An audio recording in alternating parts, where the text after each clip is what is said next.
So my talk today is hearts, minds, and acquisitions, how open source software is changing the world. And somebody commented before this that it's already changed the world, but people are starting to take notice now. Hello. I'm Jason Nickerson, and I'm not a person that uses Drupal. I've installed Drupal, I've played around with it a little bit, but I started with Joomla. I started before that with PHP Nuke, but when I found Joomla, I found it because I needed a certain website, a client I had, and I needed like a real estate site. And I Googled and I found a extension for it, and I've done basic HTML, like I said, PHP Nuke, and I needed something a little more advanced. And so I started with Joomla, and I fell in love with it. I said, this is a great system. I love this. So I started building with that, and within about a year, I decided that I was going to start a template and extension company based around Joomla. And I've run that successfully for 10 years now. And looking at the big scheme of things, the reason I really didn't transfer over to Drupal and start to make Drupal themes or whatever is that the marketplace wasn't that huge. And I was totally, really into Joomla so much that I kind of missed the boat on this whole WordPress taking over the internet. So I think we all kind of had some blinders on. But, more or less right now, I consider myself more of a open source evangelist. With Joomla, I am now on the board of directors of Joomla. I'm the legal and the finance department. I was the capital team leader, and that sent me around pretty much around the world, talking at Joomla conferences and going to big shows like Hosting Con or CloudFest and acquiring sponsorship for the project, because Joomla, as with most of these projects, is a not-for-profit. So we need to get some funding somewhere. And when we're going out to these big conferences and they say, well, what are you selling? And we tell them nothing. We have free software. Well, how do you make any money? We don't. Everybody in the community that works for Joomla is a volunteer, from the president of Joomla all the way down to the people that work the forums and do all that. I'm a volunteer. The only perks that I get out of being with Joomla is I get a lot of contacts, I get a lot of networking, because like I said, in my position I get to travel to all these shows. I'm on the road about 4 or 5 times a year for Joomla, and I go to a lot of events. And today I decided to come here and give my talk because I've never been to a Drupal event. I've been to several WordCamps, I've been to a lot of Joomla events, and I thought that this would be a great opportunity to come out and see how the community is here and see how it works, because I want to know what's happening inside of our communities, because I think that open source is a great thing. I think Drupal's great, I think that WordPress is great, I think anything that can empower somebody to be creative and actually get a business online and work in this space is essential. And I see a lot of what's going on now, the whole trends for like the closed source or the proprietary people like Wix and Squarespace. They've taken up a huge amount of the market, and they're increasing. And I know for Drupal users, it's probably nothing that's on the map, because I know that Drupal, you build a lot more enterprise sites. Drupal does a lot of government sites. There's a lot of work not in the I just need my business card online type of thing. And I know that WordPress is I think they're a little bit nervous right now, because WordPress.com, they've kind of changed a lot of things there. I'm seeing TV ads for the first time for WordPress. They've doubled down with Gutenberg now. They said, okay, we're not going to let these page builders take us over. We're going to go ahead and do that. And I think they're going back to the beginning of it, which was they want to make it easy for people to publish online. And that was essentially the beginning of WordPress. And then WordPress, through the community and the ecosystem, has grown into this monster that people can create anything they want. So why do people choose open source? When you guys started using Drupal, did you start Drupal because it was an open source project, or did it just solve a problem you had or a solution? Where did that all happen? How did you guys get involved in Drupal? Both. For me, it was both. I specifically came to Drupal because it was open source, but also because it did what I wanted it to. Yeah. You can make it do what you want. Right. Right, so it's, I mean, that's how most of us come in, and then we find out, because I didn't even know, when I started with Joomla, I didn't know what it was. Didn't know what open source was. I remember, free software project, I, recognized the beginning of all of this stuff, but I really didn't know exactly the inner workings of it, and I really didn't even know it was volunteer-based throughout the whole, for 5 years when I was running my company, because I was just making money and going, okay, everything's great and fun and nice, and then I went to my first event and went, oh, really? Everybody's a volunteer? Oh, so I have a lot of problems with Joomla right now and the direction of it. I can't say fix it? Oh, geez, what do I have to do? Oh, I have to get involved. So that led me to get involved. But I think the biggest thing I think with open source is people generally, I think people that find it are looking for cost-effective ways. Because, most people go for... The people that originally started Linux, they all were with a socialist mindset. And if you look at Drupal, it comes from Europe, where they have that mindset. And if you look at the open source documents, it's all people who believe very strongly that software shouldn't be proprietary. Correct. Okay. Correct. And so I think there is a philosophical undercurrent in there as well, and people will collaborate better if it's open source. Of course. Okay. And you see, even Microsoft, it has changed their approach towards community, and they have tremendous. And you look at the new Apple stores and stuff like that; they're all to bring in developers, and developers, if it's not open source, they're not interested. Right, no, because you need a community around it. But that's the reason why we use open source, is the community. Like I said, a lot of people find out about it just the cost. They want a free solution, and most things are free. And as a small, an independent developer without a big company, the advantage, what you're looking for in open source is not money, but contribution. Yeah, exactly. And then quality, because that's all maintained by the community. So this is just, most of you probably understand this here. I've given this talk a lot, so I like to let people know that first is Richard Stallman. That's the programming hippie concept, that everything should be free. And then we go through the welcome to the internet, and then '98 we start the open source initiative. Stallman's not that happy about it because it's supposed to be everything's free. We can't be selling this stuff, so.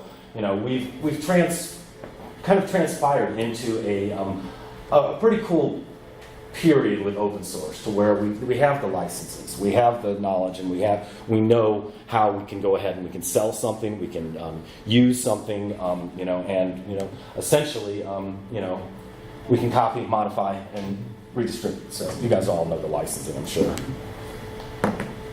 I've been kind of following this, and this is current. It was a few years ago. It was about 77%, and right now we're 98% of enterprises are using open source. If they're a company and their main code isn't open source, they've started an open source initiative to go ahead and do that. Because I think that the corporations now, they've looked at it and said, well, how are we going to make money? Because that's you've got your board of directors. How does this make money? These big corporations, and they say, okay, well, wow, now they're understanding about the community and about how, wow, we can release a product, and there are going to be kids out there that are going to learn this code, and then we can hire them in 15 years or 10 years and really work around the community.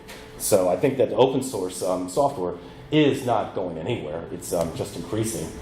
And then we have, the one thing that we all like with the open source is we have forks. And this I found pretty interesting about the top 3 content management systems. So the top 3 content management systems in the world, as we know, are open source: WordPress, Drupal, and Joomla.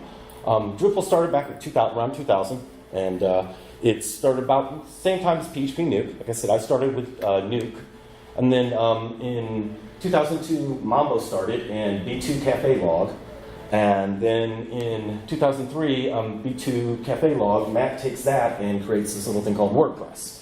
And then in 2005, the guys who were with the Mambo project realized that they're going for a more closed source concept, and people are trying to take over the whole foundation, and the wrong people started it. So They said, okay, well, let's just fork Mambo and turn it into Joomla.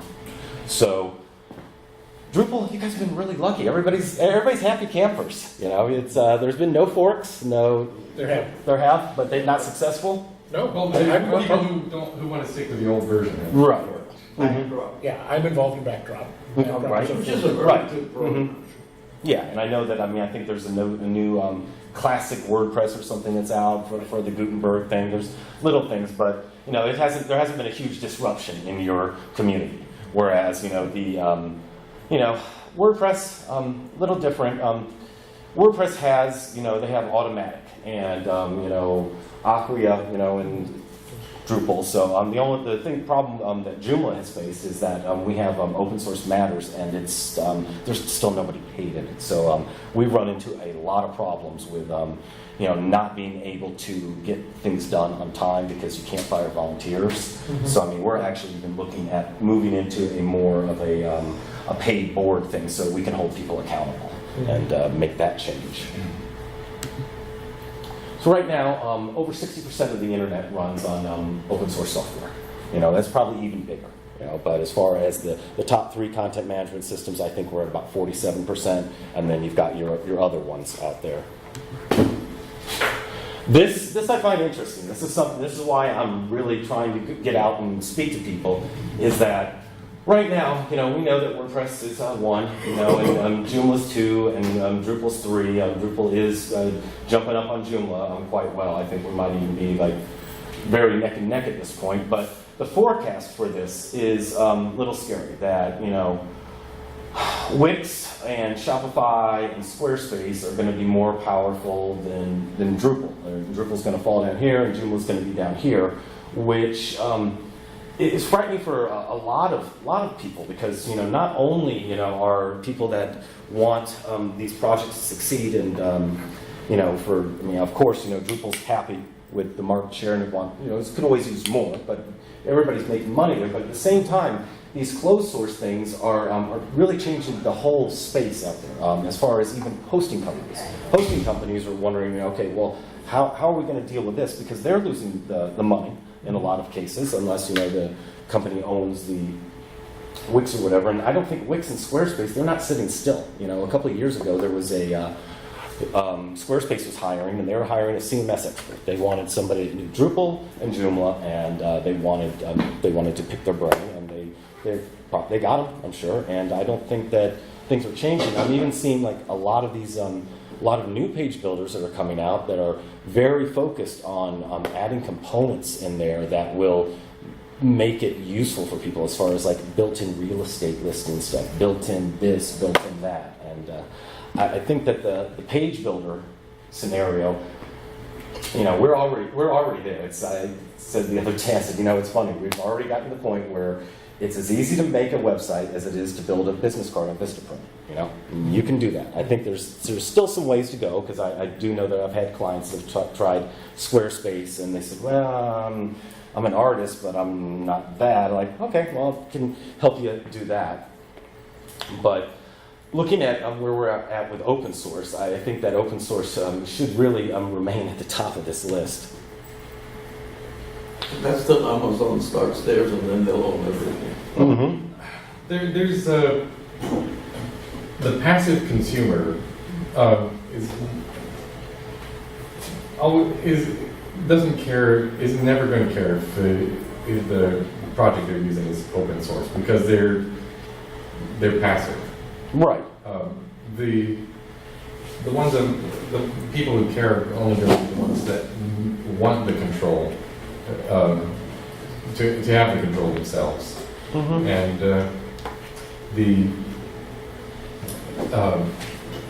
they get paid, they make their money not from selling it, but from using it.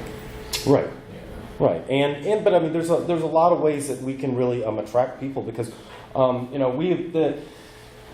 have hearts. Everybody that I know that is in this space that is using WordPress or Drupal or Joomla, they love the CMS that they use. They love the community. They want to contribute, and that's something that we have, this connection that we have out there to people, to actual people. When I started going to these Joomla conferences and stuff, I started running into people and talking to people and actually making connections with people that did similar things. I kept in touch with them, and that's the amazing part about this is that, we were talking before this about how right now, I mean, you have to watch what you say and everything. There's so much going on in the world. I'm with people on a weekly basis that I would never hang out with, other than for this open source software. We might have political differences, we might have religious differences, might have anything, but we all come together for the love of the product and to make it better in the community. And that's something that, Wix and Squarespace, they can't do that. Right now, there's meetups for WordPress every weekend. There's a Drupal thing. There's ways for you to not only, okay, well, here's the chat, I'm going to talk to somebody, how do I fix this or whatever. I think the mom and pop thing that we're talking about, or the person that just wants to put their landing page online, will use the Wix or Squarespace, and that's fine. Well, but there's a monkey wrench in all of this, and that's AI, because all of them are using AI. Right. I talked to somebody who was hiring for Amazon. If you are a project manager who have 2 years experience in AI development, they start you off at 8 figures. Okay. Mm-hmm. And so we're becoming lazier, and we are also becoming content with less, as long as we don't have to do a lot of work. And my fear is that, and when I go to some of the programmer meetups and the developer meetups in Orlando, they already have the idea that, in a couple of years they're not going to have jobs, because AI is going to take all of that over. Mm-hmm. And a lot of design and coding, and this is what Wix and what these companies are using. Mm-hmm. Okay, and even design companies. So, and the funny thing is, AI is also open source all over. Mm-hmm. Yeah, I mean, I think we are moving quickly toward AI. I don't know how fast that's all going to be implemented. There are certain there's certainly some scary concepts with it. Yes. And something I think about too, that I've talked to designers, and they say, well, Jesus, we've got these can build a web page, like, drag and drop and do all this. The thing about design that I know for a fact, after, I've designed hundreds of Joomla templates and websites and done all this, everything that you do to build them, and, your animations, this and that. The funniest thing that for me is that some of the best things I've ever done, the most cutting edge things I've done, started as a mistake. They start like, oh, how did that happen? Wait a minute, that looks kind of cool. Let me take it from there. I don't know how quickly AI is going to be making mistakes. I think that there's still a caveat of the human condition that is going to be needed for design. But even then, where are we going with the web right now? The web's going all the way back to the beginning. It's going back to clean, not a lot, page load. Google got us down to where we have to page load. Everybody, you want to be on the first page of Google, you want the attention span, so, I know for a fact I'm using less animations, less things that are going to, bring the load time in, and it looks to me like, the 90s, but with a lot better fonts, and the illustrations that are, really hip now, the colorful illustrations, that just goes back to clip art, it just looks good now. So, it's a very interesting time. I can see a few years into the future, and that's something I talk about a lot, is that, looking at, what's going to happen in the future, you can always kind of get an idea of the future because about what's happening right now. Like you said, AI, looking at AI, looking at the latest thing, what's going to be adopted first, that's something that, like, I talk about with the, when you're looking at adopting, like, back when the CSS compilers came out. There was, you had your less, you had your, this and that, and it took years. It took about 3 or 4 years, Bootstrap took a few years to take off, because everybody needs to vet it and make sure that it's going to be a maintained project. But, looking out from here, as far as where we're going in just the web in general, it's anybody's guess for me. I mean, 10 years ago, I said, well, where are we going to be in design? Are we going to I know that the big graphic sites are going over, and it changed a lot, and it changed a lot for a reason, for the page load reason and stuff. So, I mean, there's certain ways we can see the future, and I don't know how AI is going to impact us in the next 5 years, say. I do know that, these CMSs aren't going anywhere quickly. People that are running Secure going, oh no, it's over, they've got this. No, we're fine. We're 10, 15 years, and I think we'll adapt. I think that we've got some very smart people in these projects that are looking over them, and that's the thing about it, because they care. People care that Drupal succeeds. I know the people that I talk to that are in the Joomla project, they care about Joomla. Joomla has done things for them. This girl, Nomi, I met her at a Joomla conference, and she made this cute little CSS animation, that was a Joomla heart and stuff. And so it was so cute. I said, oh, you did that. And so sat down and talked to her, and she told me that Joomla saved her life. She was in Spain, and I think it was about 2016 or 17. They had, an economic crisis, and she lost her job. And she did some web design, and she took on a huge project to maintain 90 different websites. Wow. For somebody that was kindergarten. It was like a 9-month project. She said she spent a lot of time in her bathroom crying because she was one person and she lost her house. She lost everything. And so she was staying with her family, trying to restart her life. And it was on Joomla, and she needed help, so she went to a Joomla Day. And some people helped her. She got most of the sites done. Then she got fired from that.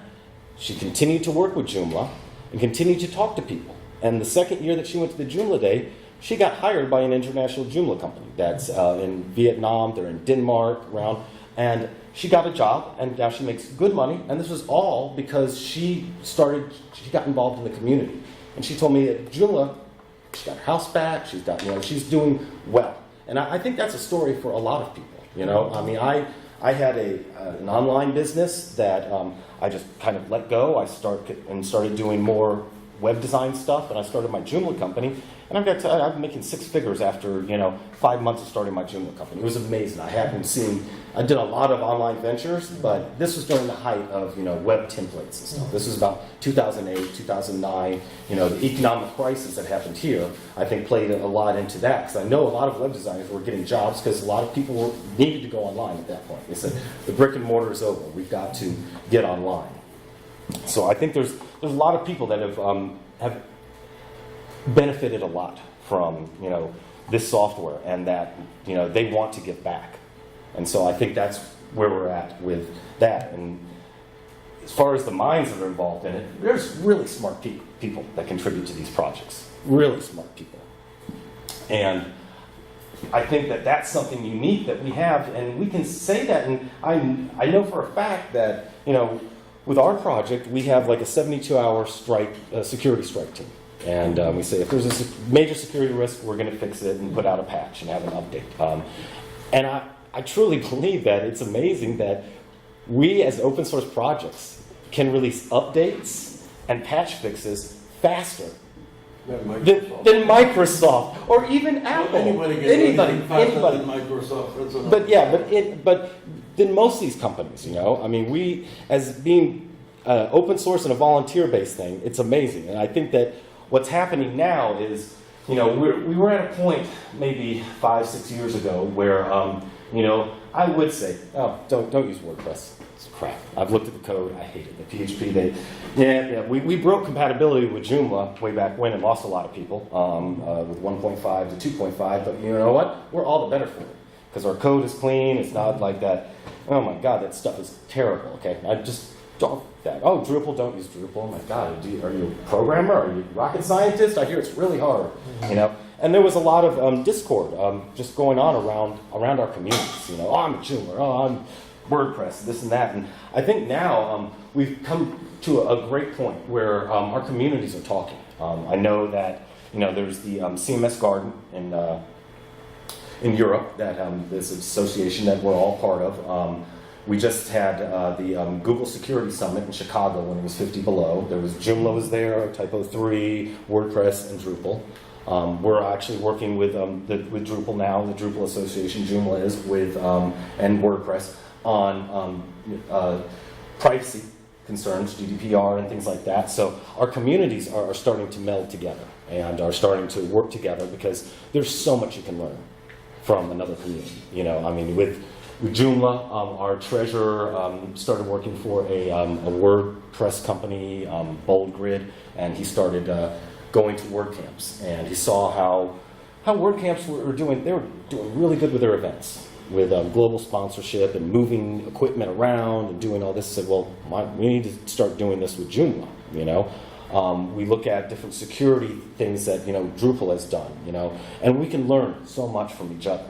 And that's why I like going to these events, and that's why I want to try to get involved with the Drupal community and try to maybe volunteer somehow and, you know, get some knowledge and maybe share some knowledge about, you know, what, you know, how we can all move forward and help out. Because like I said, my role is not a programmer or anything with it. I just do, you know, like to help out and go to conferences, and I produce conferences now, and that's another thing, and especially for young people. I think it's important that young people are introduced to this because there's so many paths and so much networking that you can do as a young person, so much experience, you know.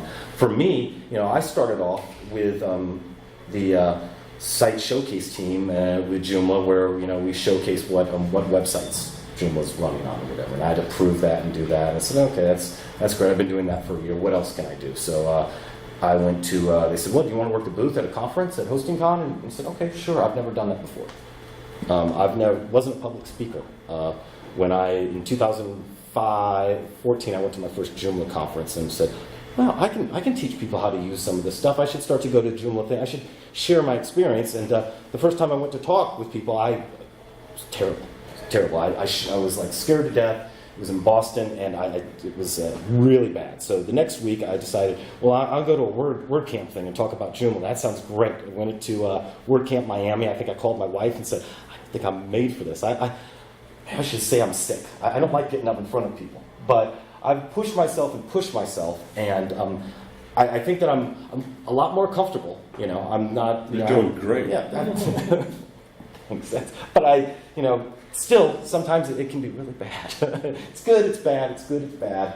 But it's given me a new part of my skill set, you know? Mm-hmm. Going to the web conferences and stuff, and just working the Joomla booth has introduced me to all these people that are in the web space, all the hosting companies, all these different companies, got their cards, talked with them, and it actually gave me another part of my skill set. So that's something that I tell people a lot with, you know, volunteering for open source. Well, I'm not a coder. Well, okay, well, you can go do something else. Go do documentation, go do this, go do any part of these open source projects you can contribute to. You know, hey, just write blog posts, you know, for it. There's ways to get involved with a project, and that, especially if it's something that's outside of your skill set, that somebody that's already in that position can teach you. Because, I mean, with Joomla, my friends told me up north, they said, why don't you do a Joomla Day? You've been coming up north and it gets really cold in the winter. Why don't you do one in Florida? So I said, okay. So I started Joomla Day Florida. Next week is our 4th year of doing it. While I was at NamesCon in Las Vegas, I was called from cPanel, and I went and interviewed with them 2 weeks ago on Monday about being their community event manager. Mm-hmm. No way. Yeah. And now, you were at NamesCon? Yes. Were you so there? Was I. Yes. Yeah, that was a good one for me because I didn't have a booth. That was my first one without a booth. Really? Yeah. So it was. That was my first one ever. Really? Yeah. I like the auction was fun. Yeah. I sat in on that. I bought one domain. Oh, you did? Yeah. See, I've made it a point. The last few conferences I've been at, for some reason, I go online, I buy a domain. I'm like, I'm going to buy a domain while I'm here. You know, and there's usually a reason. Somebody asks me about something. I said, well, let me find you a good name, and just, I don't know why. And at that one, I said, I need to buy one, but they were too expensive. Yeah. I was like, are you kidding me? So a lot of money in that space. But yeah, so and that whole thing with cPanels, I went and interviewed with them, and we're negotiating money. And this is something I've produced a couple of Joomla days. I've done the CMS Summit here, and these are all things that I've done because of Joomla. I said, okay, I need to do this for the Joomla community and whatever. And this might be my last Joomla Day Florida, just because I don't have a lot of help from the local community. And it's a lot to do for a not-for-profit thing. I've been pushing with capital to get us global event sponsorship, so where, as an individual, I don't have to get the sponsors and take care of that, because it takes a lot of time. And hopefully we'll pass that so we can continue. But doing an elaborate 3-day event like this is no walk in the park, and especially if you have to, run your own company too. But and that's a big part of it, is having the people around you and just like the small contributions. I was thinking this year, I was like, maybe I'm just being too much of a control for them. Let me give some other people some responsibilities. And if I wasn't scared to death going, you haven't delivered anything yet. Finally, I got everything last week. So, but I did some work for Stanley. Stanley Media was one of the companies that went down during the .com crash, and it was a lot more than that. Some people were embezzling money. I think you can look it up online. The company wasn't handled right, but it was around 1999, so it was during that whole big boom. Somebody had set up a media company for Stanley, and I was in the music industry at that point, and I had the best job ever. I was doing A&R for Stanley cartoon. There was a cartoon called The Seventh Portal, of where Mongor is this evil overlord that comes through the internet onto our side and wants to take over the world from the internet. I had to call electronic music artists and go, hi, would you like to create a theme song for a Stan Lee character? And if it was a big enough artist, he'll animate you for the cartoon. The $30,000, $50,000.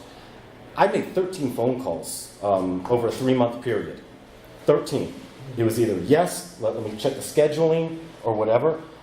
I was paid wonderfully for that. And the one thing that I learned that I loved, this concept, we all have superpowers. If we can join our powers together, we'll be unstoppable. And that's kind of run throughout the content management system type of thing too, with open source and open source volunteers. Everybody has something they can do. Everybody does something good. If we can pull everybody together, we can make something awesome. And that's what's happened with all of these projects, with Drupal, with Joomla, and even with WordPress. It's a good book. Yeah, it is.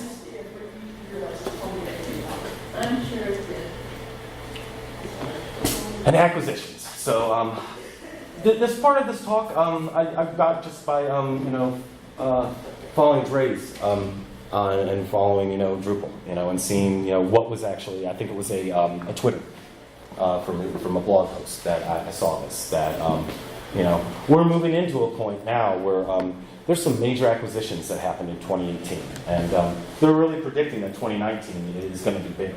The one that I was paying attention to, the biggest ones, the GitHub, the Magento one.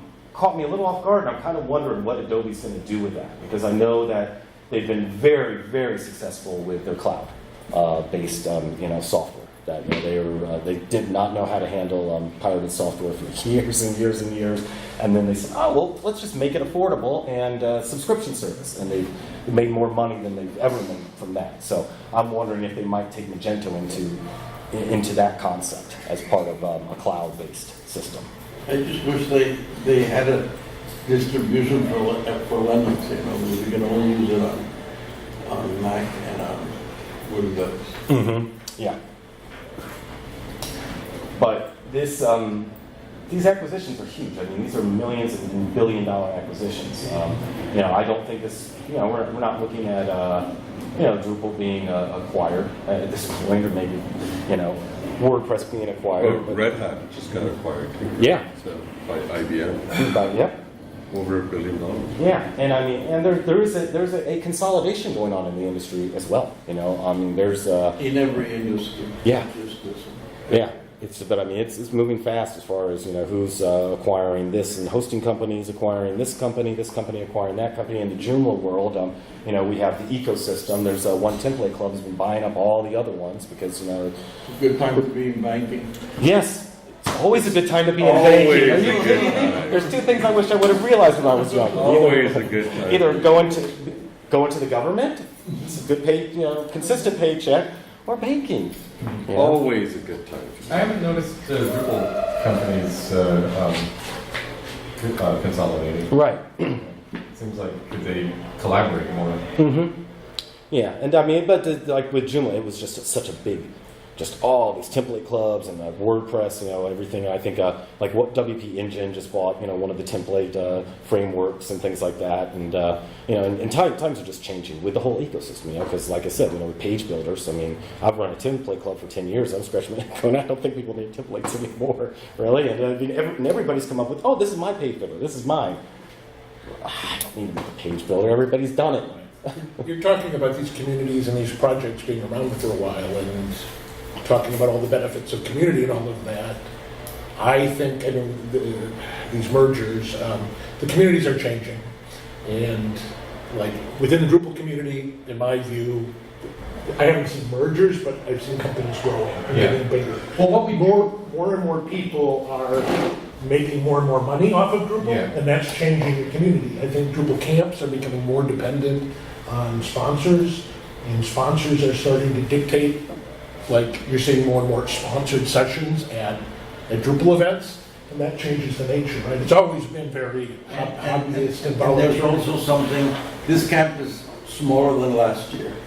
And I think that a lot of it has to do with Generation X taking over and millennials, because they don't pay for stuff, they run everything off the internet.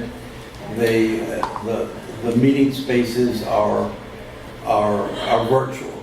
They don't come out that much to events. Right, and things like this too are, it changes year to year. I mean, it's hey, I've been to 3 of them, I don't need to come to this one, or maybe I'll go the next year, and it's it's very, even with the small amount that these cost, and that's something that's interesting with open source is working with some larger events that I've done and stuff. You can't, I can't put on this CMS Summit event that I've put on, and people are like, well, you can charge, $500, $1,000 for. No, you can't. I don't care if you get Drupal and WordPress and Joomla together. What's that equal? $90? At the most, that somebody's going to pay $100, because the open source people, we're not. These communities are, it's free or it's cheap. I mean, it's what was this? $30, $50, something. 50 for early bird. Yeah, early bird, exactly. And I mean, I get the same amount of people at my Joomla Day, no matter what I charge. I'm finding people that are putting education seminars, and have been doing that for years, that as the crowds get younger, they don't get the people in anymore. Yeah, and they're branching out to Africa. Yeah. Because down there people are still willing to pay. Oh yeah. Yeah, one of the big, we with Joomla, and I know the Automatic goes there. I don't know if Drupal's going, but CMS Summit Africa has been going on the last couple of years, and Automatic's one of the biggest sponsors. Joomla has been a sponsor. I think cPanel's going down there this year, just because it's a huge developing market. And I mean, and it's true. I mean, like I said, I'd never been to WordCamp Orlando, and I thought they did about 300 people, 250, 300, and they were only, I'd say there was 100 there, 150, and they said the numbers were down in the last year. There's also more competition for attention here. Yeah. And I think what we have in the Drupal community is that we've avoided we all work on the same code, and we try to avoid duplication, which would divide people's attention. Right. Yeah, they're definitely 2 different communities. Hey, and that's it. But I think we've been doing questions and answers, but I do have my conference next week. If anybody wants to come to Tampa, you can have a free ticket for fellow Drupal. I think we're about 140 people now. If I give you a That's good size. Yeah. We'll see what actually the numbers are. I'm figuring it'll probably be, because I give away quite a few free tickets, things like that. So it's very hard if somebody has a free ticket and it's at 8 o'clock in the morning on a Saturday. It's like, what am I going to do? Am I going to wife and kids, or am I going to just let me get out? So, but yeah, it's 3 days. The first day is cPanel training and Plesk training and beginner Joomla training, and then the tracks on Saturday are for web design, business and marketing, and Joomla. And that's something I've had to do too in my formatting of an event like this, is that I want other people to come. I want people that do web design to come, because I started going around to Joomla days and to WordCamps, and I went, you know what? Only 20% of the sessions are actually about the CMS. Everybody's talking about other things, tools that they use, or marketing. Miami's really good at that. They actually have separate buildings for each. Are you building your business? Are you a designer?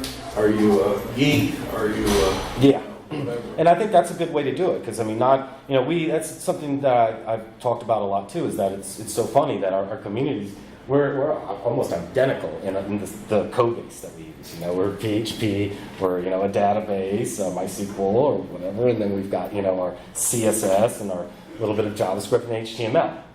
Okay, so we all do the code's a little different, and the way that we go about things are different, but The problem, we all have the same problems and issues. The problem that I'm finding, it's hard to keep up with everything that's going on. It's everything in every single area, whether it's design, whether it's coding, whether it's project management. There's just so many people and so much information being generated, and you're going to so many directions, and it's really hard to say, wow, it's almost like you need instinct again, because intellect just is not going to be able to handle that much information. Mm-hmm. I'd like to thank you for coming and let you know that I'm from Minnesota and helped organize the Twin Cities Drupal Camp. Okay. And last year, you may know Michael Babker. Oh yeah, Mike. So he's from the Twin Cities, Right. and he came to our camp and gave a similar talk called Steering the Open Web. And I don't know how similar it was because I didn't see it, but I talked to people who saw it and liked it. And I've been very interested in cross-community collaboration. I'd like to see our Drupal camp do more, getting a little resistance from that. I think not necessarily because people don't want to collaborate, but I think they just perceive it as being difficult because there's a WordCamp already, and they're not quite sure how to do it. And also they're worried about losing focus, right? Right. So this year, a little bit partially inspired by some of our own ideas, but partially inspired by Michael's presentation at our camp, we did a one-day event called the Twin Cities Open Source CMS Unconference, and just invited anybody, and we got Michael came, and we got a number of WordPress developers. It ended up just being 15 of us. My goal was 30 or 40, but my view is that there is so much of the sessions here are about tools that really cross over. Exactly. And I would love to be in the room with some WordPress and Joomla developers and other developers of learning about tools that are common to all of us, so I can learn from them. So I would like to see more of those kinds of events. Yeah, because I think that's... Hope to do more in the Twin Cities. Yeah, I think that's... we're just trying to... Minnesota. Oh yeah, I've been there. I've been to several Joomla Not days. this time of the year, man. No. The last Joomla day that they had, they did it at the Mall of America. Okay. And they basically, they had, I think there was a school in there, and then they were converting it, and they lost the school, and they so they were getting ready to sue the Mall of America. We've got this coming up, so they gave them the theaters. So I got to do a talk on, and my presentation was on a silver screen. It was amazing, and I did get lost in the there. I went out a door and went, where am I? Okay, big place. 22nd is Friday. I might show up Friday, but I'm already booked 23rd and 24th. Do you have a card? Yes. So I have a question. Has Joomla started trying to build on third-party libraries in order to have less code that's unique to the project? No. That's something where, it's we're looking at things like that, and especially with Joomla 4, because that's our next big step is Joomla 4. And honest to God, I'm very happy that it's not coming out tomorrow and it hasn't come out because it's not there, and it's there's some people need to look at that because it's just going to be a big maintenance update. Again, it's Joomla's still dealing with. And where are we? 13, 14 years on? still dealing with decoupling everything that was inside of Mambo, because I mean, it was essentially Mambo. 2.5 was the big, okay, we're going to decouple things, and then 3, it's a little bit better. 4, but I mean, even the internal talk, even about like, you know, Joomla 3 still has Bootstrap 2 in it, and because, you know, okay, how are we going to maintain that? So looking forward, but I mean, I'm very disheartened with the actual production team stuff. I think things are getting lost. I mean, we're finally starting to get web services in. We didn't even have any, you know, we've got an API, but we don't have, you know, there's so many things that are needed. I mean, and I don't think, you know, and we're all, you know, I don't think content management systems, my friend Kevin Don,